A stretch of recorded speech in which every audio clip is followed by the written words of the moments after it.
La facturation électronique arrive prochainement. Qui va être impacté? Quelles sont les démarches à effectuer? Est-ce qu'on va pouvoir émettre et recevoir des factures gratuitement ou est-ce qu'on va devoir passer par un prestataire? On va voir tous les cas possibles. Location meublée, location nue, bail avec un particulier ou bail commercial, assujettissement à la TVA ou non assujettissement à la TVA. On va voir aussi l'impact pour les SCI à l'IS. Voilà, je mettrai un lien en description vers une page que je mettrai à jour concernant cette facturation électronique avec un récapitulatif de tous les cas que je vais évoquer dans cette vidéo, en espérant que je n'en oublie pas. Si vous avez des questions, mettez en dessous de la vidéo en commentaire.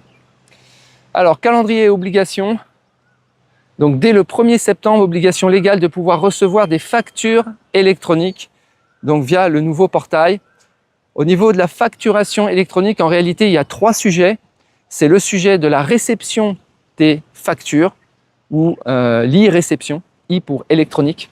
Le sujet de l'émission des factures, c'est donc l'e-invoicing. Okay. Et le reporting des ventes, de la TVA, etc., c'est le e-reporting. Donc, quand vous entendez « Ah, mais je suis obligé de déclarer via la plateforme électronique, etc. » En fait, il faut savoir de quoi on parle. Est-ce qu'on parle de réception? Est-ce qu'on parle d'émission? Ou est-ce qu'on parle de reporting? Puisque dans chacun des cas, ça va être très différent. Voilà. Donc ça, c'était septembre 2026 pour la réception. 1er septembre 2027, obligation d'émettre des factures électroniques. Mais attention, la plupart d'entre vous, vous n'êtes pas concernés. Uniquement si vous louez à des entreprises avec donc un bail commercial. Voilà, donc si vous êtes un investisseur locatif, un propriétaire que vous louez à des particuliers, ce qu'on appelle le B2C, Business to Customer, donc différent du B2B, Business to Business. Business to Business, vous louez à une entreprise, donc via un bail commercial. B2C, vous louez avec un contrat de location meublé, par exemple. Okay. Là, donc si vous êtes en B2C, vous n'avez pas à émettre de facture. Okay. On maintient le système actuel des quittances de format papier PDF classique. Voilà. Donc là, déjà, ça change pas mal de choses. Ensuite, il va y avoir donc un nouveau portail, le portail public de facturation PPF. Ce portail public, donc de l'État, est gratuit. Okay. Dedans, il va y avoir l'annuaire national des numéros SIRET pour les factures et les charges. En gros, ça va être un portail qui va permettre d'accéder à des documents. Voilà. Vous allez pouvoir récupérer vos factures que vos prestataires, vos fournisseurs vont envoyer vers votre numéro SIRET. Il va falloir vous inscrire en fait. Mais via cette plateforme, vous n'allez pas pouvoir émettre de factures pour ceux qui ont besoin d'émettre. On va voir qui est concerné par l'émission de facture. Donc il n'y a pas de création d'outils, enfin il n'y a pas un outil pour créer des factures sur cette plateforme. Pour ceux qui ont besoin de créer des factures, ils vont devoir le faire à l'extérieur via, on le verra par la suite, soit des outils payants, soit gratuitement. Il va y avoir des outils, des plugins en fait, gratuits pour émettre des factures pour ceux qui en ont besoin encore une fois. Les LMNP en B2C avec des locataires particuliers, eux n'ont pas à émettre de facture. Donc, maintenant pour la réception des charges, réception des factures, ça va être important pour tous ceux qui sont, par exemple, en LMNP régime réel ou LMP régime réel, ou même en location nue régime réel. Donc la récupération des charges, les PDF, c'est terminé. Ils vont aller récupérer, on va aller récupérer nos factures sur la plateforme. Donc il va y avoir une obligation de communiquer notre numéro SIREN à nos fournisseurs français. Par exemple, typiquement les assurances. Assurances propriétaires non occupants, il va falloir leur transmettre, leur dire voilà, vous me connaissez en tant que marque machin, Mais attention, je suis en location meublée, j'ai un numéro sirène, le voici.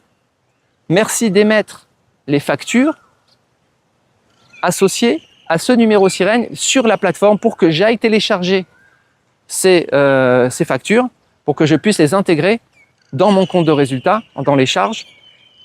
Sinon, je ne pourrais pas. Voilà, donc les factures de vos fournisseurs français arriveront sur votre compte PPF et vous serez notifié par email. Seules les factures transitant par le circuit officiel garantissant la déductibilité des charges, donc garantissent la déductibilité des charges après 2026. Donc normalement, il n'y a aucun, on doit plus avoir de PDF simple, on doit passer par cette plateforme pour récupérer et intégrer ces charges dans nos comptes. Sauf dans le cas où le prestataire est à l'international, en dehors de France. Là, on continue d'avoir le format PDF qui est autorisé. Alors, il y a des cas particuliers. Le cas du syndic, les appels de fonds et les relevés de charges sont maintenus au format actuel et sont en dehors du champ de l'invoicing. C'est-à-dire qu'on ne va pas récupérer les charges de copropriété sur cette plateforme. Ça fait partie des exceptions. Voilà, il y a quelques exceptions. Alors, on va voir quelques cas maintenant. Alors, LMNP non assujetti à la TVA, donc le cas classique. E-invoicing non concerné. L'e-reporting,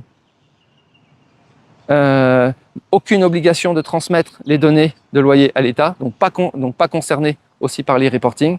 Et c'est uniquement la partie réception qui va être utile pour ceux qui sont en LMNP régime réel.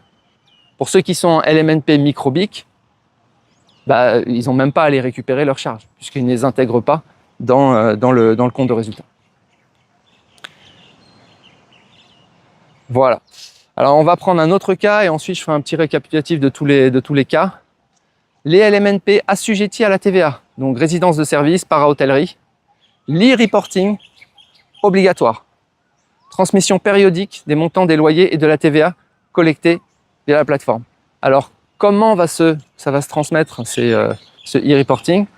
Ça va être un dépôt de fichiers sur la plateforme, donc sur la plateforme PPF, au format facture X. C'est un format XML. Donc, soit vous avez en fait un logiciel pour le faire, payant, soit vous pouvez les mettre avec un plugin, normalement sur Excel ou sur Word. Okay. Et l'e-invoicing obligatoire pour toute prestation vendue à une entreprise. Donc là, pareil, si on est dans un bail commercial, on doit faire l'invoicing. Si on est dans B2C, il n'y a pas d'invoicing. Donc voilà, donc grosso modo, je pense que vous avez compris comment ça fonctionne.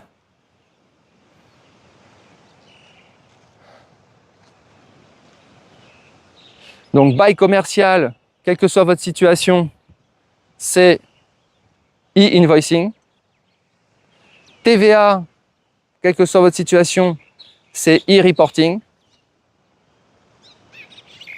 Et après, il y a quelques petites subtilités en fonction des locations nues et des locations meublées. Mais grosso modo, donc je mettrai à jour donc, un récap complet de toutes les situations avec un tableau, avec un lien en description. Mais ce qu'il y a à retenir, c'est que pour les LMNP classiques B2C non assujettis à la TVA, c'est tranquille. On est juste en mode réception. Il faut juste donner notre numéro sirène à tous les prestataires, à tous les fournisseurs pour qu'ils émettent bien les factures, qu'on conserve les factures pour pouvoir les intégrer correctement dans notre compte de résultat. Au passage, vous avez toujours le droit de faire vos déclarations vous-même. LMNP, LMP, régime réel, SCI à l'IS, vous pouvez le faire sans abonnement avec le système Top Déclaration, payez une seule fois et vous avez un accès à vie. Donc là, ça va continuer sans difficulté. Alors comment maintenant, pour ceux qui vont devoir émettre donc des factures, avec notamment ceux qui ont des baux commerciaux, donc B2B, donc soit il va y avoir des logiciels freemium, donc des versions gratuites ou plus ou moins gratuites ou payantes, donc des applications gratuites permettant de créer des factures aux normes et de les envoyer directement sur la plateforme. Donc il y aura des des logiciels qui le feront, soit on peut le faire gratuitement avec le format Facture X, utiliser des modèles Excel ou Word spécifiques qui permettent d'exporter en Facture X. Donc des PDF hybrides, seul format accepté gratuitement par le portail public sans saisie manuelle. Donc clairement, je pense que c'est la situation la plus la bonne solution, la solution Facture X, surtout que sur Top Déclaration, on aime bien être dans l'autonomie totale et ne pas dépendre de prestataires extérieurs.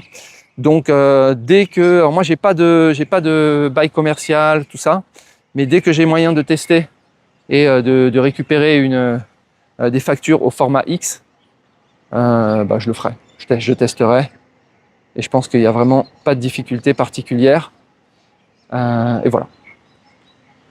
Alors, exception, donc les achats à l'étranger, maintien du format PDF papier. Donc ça, je vous en ai parlé. Donc, des services typiquement Booking, Airbnb, logiciel étranger, tout ça. Pas besoin. OK. Et ben voilà. Conclusion, ça va. Il n'y a rien à payer dans la majorité des cas et on n'est que en réception dans la majorité des situations, en tout cas des gens qui suivent Top Déclaration. Quelques cas quand même pour ceux qui sont en para-hôtellerie, qui sont assujettis à la TVA. Là, il va falloir quand même faire le e-reporting et attention à ceux qui ont des baux commerciaux parce que là, il va falloir aussi faire le e-invoicing. Et donc l'émission des factures. Voilà les amis, écoutez, c'est tout pour aujourd'hui. Je vous souhaite une très bonne journée et je vous dis à bientôt. Ciao.